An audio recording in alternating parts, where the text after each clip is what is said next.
commence par les temps forts de l'actualité et les suites de la rupture du contrat du siècle. Décision unilatérale, brutale, coup dans le dos, le ministre des Affaires étrangères Jean-Yves Le Drian ne décolère pas après que les États-Unis aient raflé la livraison de sous-marins à l'Australie. Accord, vous le savez, initialement prévu entre Canberra et Paris pour des sous-marins conventionnels. La commande s'élevait, on le rappelle, à 56 milliards d'euros. Une perte colossale donc, et des tensions diplomatiques. Un pacte de défense Australie, États-Unis, Royaume-Uni a en effet été signé. Partenariat qui permet à cette nouvelle alliance de contrer les ambitions de la Chine dans le Pacifique. La Maison-Blanche, quant à elle, a répliqué au Quai d'Orsay, assurant que la France avait été avertie en amont de la volte-face australienne, ce que dément Paris.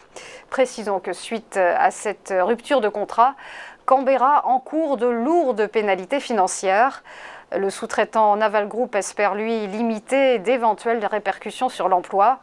Le ministre de l'économie Bruno Le Maire a quant à lui tempéré. Ce n'est pas une catastrophe industrielle, mais la France demandera des comptes, a-t-il ajouté. Il était attendu de longue date et a été favorablement accueilli par les intéressés.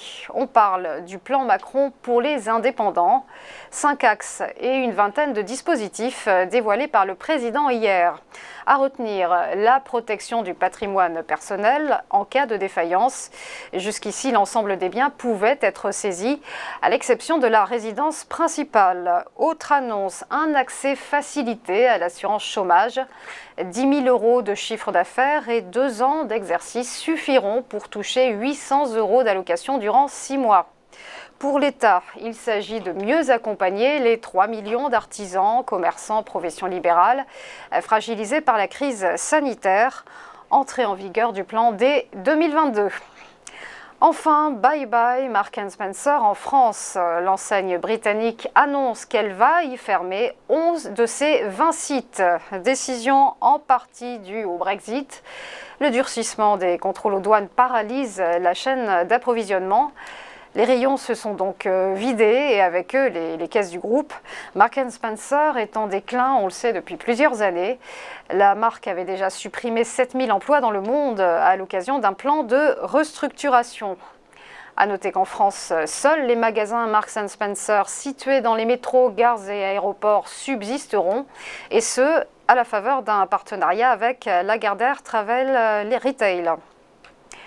On passe au point boursier. Petit rappel de la clôture des marchés financiers hier. Le CAC 40 a rebondi après 2 séances de repli. L'indice parisien a marqué une hausse de 0,59% à 6 622 points. Idem à la bourse de Francfort. Le DAX a terminé dans le vert, une progression de plus 0,23%. Scénario différent à Wall Street, une fin de séance en ordre dispersé. Le Dow Jones a cédé 0,18% et le S&P 500 a reculé de 0,16%, tandis que le Nasdaq, lui, gagnait 0,13%. Et enfin, un mot du Nikkei pour être tout à fait complet, l'indice de Tokyo qui grappille ce matin 0,58%. Voilà, restez avec nous, à tout de suite pour ChronoCAC.